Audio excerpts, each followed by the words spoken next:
자, 여러분, 환영합니다. 오늘 우리가 낱낱이 파헤쳐볼 자료는요, 아마 여러분이 일본 사회에 대해 굳게 믿고 있던 상식을 완전히 뒤집어 놓을 겁니다.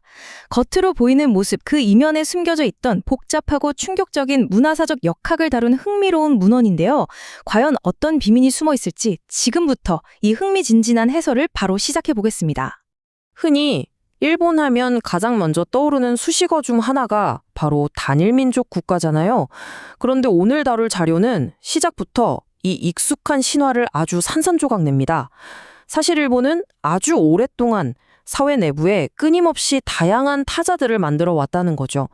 시대가 변하면서 그들에게 붙는 이름표만 바뀌었을 뿐이지 누군가를 계속해서 사회의 경계선 밖으로 밀어내는 메커니즘 자체는 멈춘 적이 없다는 겁니다. 이 텍스트는 특히 완전히 다른 뿌리를 가진 두 그룹에 집중하고 있습니다.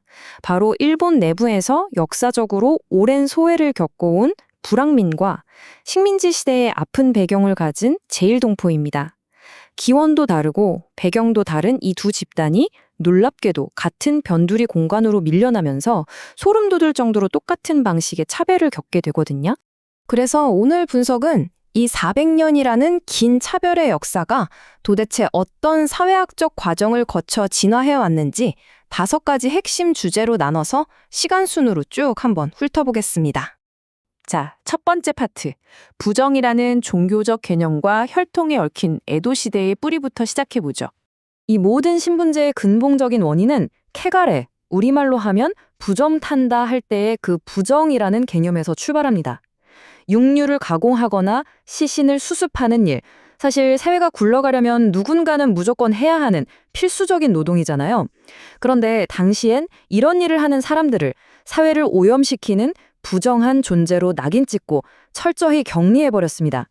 가장 필수적인 노동을 하면서도 가장 끔찍한 배제를 당해야 했던 아주 씁쓸한 역설인 거죠.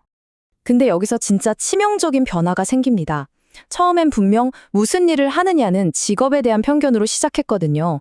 하지만 이게 시간이 지나면서 어느 가문, 어느 동네 출신이냐는 혈통의 문제로 둔갑해버립니다. 겉보기엔 우리랑 똑같은 사람인데 단지 조상이 누구냐에 따라 영원히 꼬리표가 붙는 일종의 유사인종주의가 탄생해버린 겁니다.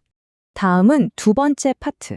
근대화의 어두운 역사를 담은 메이지 시대부터 제국주의 시기까지의 차별의 관료화입니다. 1871년에 메이지 정부가 해방령을 발표하면서 법적으로는 이 피차별 신분을 완전히 폐지했습니다. 와, 이제 드디어 평등해졌구나 싶죠? 천만의 말씀입니다. 자료를 보면 이들이 1910년 조선을 병합할 무렵엔 이미 소외와 배제를 유지하기 위한 완전히 새롭고 더 정교한 뼈대를 완성해둔 상태였습니다. 그러니까 근대화가 차별을 없앤 게 아니라 오히려 관료화시켜버린 겁니다. 국가 차원에서 정교한 호적 시스템이나 주민등록을 도입하니까 서류만 떼보면 이 사람의 출신 성분을 끝까지 추적할 수 있게 된 거예요. 심지어 기업에서 사람을 뽑을 때나 결혼을 앞두고 흥신소를 동원해서 뒷조사를 하는 이른바 비밀 블랙리스트가 공공연하게 돌아다닐 정도였다고 하니까요. 겉으로는 평등을 외치면서 뒤로는 서류와 행정이라는 무기로 그 어느 때보다 높고 단단한 장벽을 쌓아올렸던 거죠. 이어서 세 번째 파트입니다. 제국의 확장과 함께 새로운 그룹이 이 끔찍한 차별의 시스템 속으로 던져진 희생양과 겹쳐진 주변부에 대한 이야기입니다. 식민지 시대에 혹독한 노동을 위해 일본으로 끌려가거나 건너간 수많은 조선인들, 그들이 어디에 자리 잡았을까요? 당시 일본 사회의 변두리, 즉 원래 불황민들이 살며 차별받던 오사카나 고베의 항만 빈민가였습니다. 텍스트는 여기서 아주 소름 돋는 지점을 짚어냅니다. 일본 사회가 수백 년간 불황민들에게 씌워왔던 불결하다, 폭력적이다 라는 판에 박힌 고정관념을 이 새로 유입된 타자들인 제일동포들에게 마치 복사하기, 붙여넣기 하듯 똑같이 더 씌웠다는 겁니다. 이 차별과 혐오가 극한으로 폭발한 비극적 사건이 바로 1923년 관동 대지진입니다. 자연재해라는 엄청난 패닉 속에서 말도 안 되는 유언비어가 돌았고 끔찍한 학살로 이어졌죠. 자료는 이 사건을 두고 사회가 이미 조선인들을 위험한 존재로 규정해놨기 때문에 통제할 수 없는 거대한 공포를 그들에게 투사해버린 전형적이고 잔혹한 희생양 메커니즘이라고 설명합니다. 네 번째 파트, 2차 세계대전 이후의 현실을 다루는 악순환의 굴레로 넘어가 보겠습니다. 자료에서 설명하는 이 끔찍한 사회학적 무한루프 한번 들어보시겠어요? 일단 사회적으로 배제를 당하니까 구조적인 빈곤에 빠집니다. 정상적인 직장을 못 구하니까 먹고 살기 위해 비공식적인 경제, 심지어 지하 경제로 밀려나죠. 그러면 사회는 그걸 보고 거봐, 저 집단은 원래 위험하고 범죄랑 가까워 하면서 차별을 더욱 단단하게 고착화합니다. 일본 대중문화에서 이런 소수자 집단이 왜 야쿠자 같은 범죄 조직과 연결된 이미지로 자주 소비되는지 바로 이 악순환의 굴레가 그 이유를 명확하게 설명해 줍니다. 전쟁이 끝나고 민주주의 헌법이 만들어졌는데도 현실은 크게 달라지지 않았습니다. 이 두 집단 앞에는 여전히 숨막히는 보이지 않는 장벽들이 버티고 있었죠. 취업과 결혼의 기회가 번번이 날아가고 번듯한 집을 구하려 해도 입주를 거부당하기 일쑤였습니다. 거기다 단일민족이라는 강박관념 때문에 민족교육을 하는 조선학교들까지 심한 탄압을 받았고요. 민주주의의 간판 뒤에 가려진 너무나도 거대한 시스템적 억압이었던 거죠. 하지만 그렇다고 해서 이 역사가 마냥 억압당하고 고통받기만 한 기록은 절대 아닙니다. 문헌은 이 점을 아주 객관적으로 조명하는데요. 1960년대와 70년대를 거치면서 당사자들이 직접 들고 일어나 강력한 인권운동을 조직했습니다. 그리고 정말 중요한 건 수많은 일본 시민들, 지식인들, 교사 노조가 이 부당한 시스템에 분노하며 이들과 굳건하게 연대했다는 사실입니다. 우리가 보는 현대사회는 바로 이런 치열한 긴장과 투쟁이 빚어낸 결과물인 셈이죠. 자, 이제 마지막 5번째 파트입니다.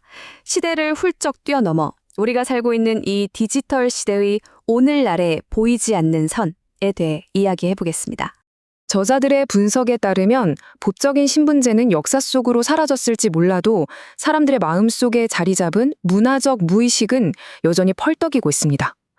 특히 인터넷의 발달과 함께 네드윅이라고 불리는 세력이 부상하면서 과거의 혐오와 차별 논리가 고스란히 온라인으로 옮겨갔어요. 특정 집단을 향하던 배제의 에너지가 이제는 사이버불링이나 극단적인 외국인 혐오의 형태로 진화해서 그 명맥을 끈질기게 유지하고 있는 겁니다. 자, 그런데 여기서 우리가 놓치지 말아야 할 가장 핵심적인 메시지가 하나 있습니다. 이 문헌은 단호하게 말합니다. 이건 절대 일본만의 독특하고 특수한 문제가 아니라는 거예요. 사실 이건 전 세계 모든 사회를 비추는 보편적인 거울입니다. 미국의 구조적 인종차별 문제나 프랑스 외곽 빈민가에서 벌어지는 소요 사태들 떠오르시죠? 사회 전체의 불안감이 높아질 때마다 이민자나 가장 취약한 소수자들을 경계선 밖으로 밀어내고 희생양으로 삼는 메커니즘. 이건 전 세계 어디서나 똑같이 반복되고 있는 인간 사회의 슬픈 현실입니다. 오늘 다룬 이 방대한 자료의 분석을 마무리하면서 여러분께 꼭 이 도발적인 질문을 던지고 싶습니다. 인간 사회는 도대체 왜 이렇게 끊임없이 보이지 않는 경계선을 만들고 누군가를 배제하려 드는 걸까요?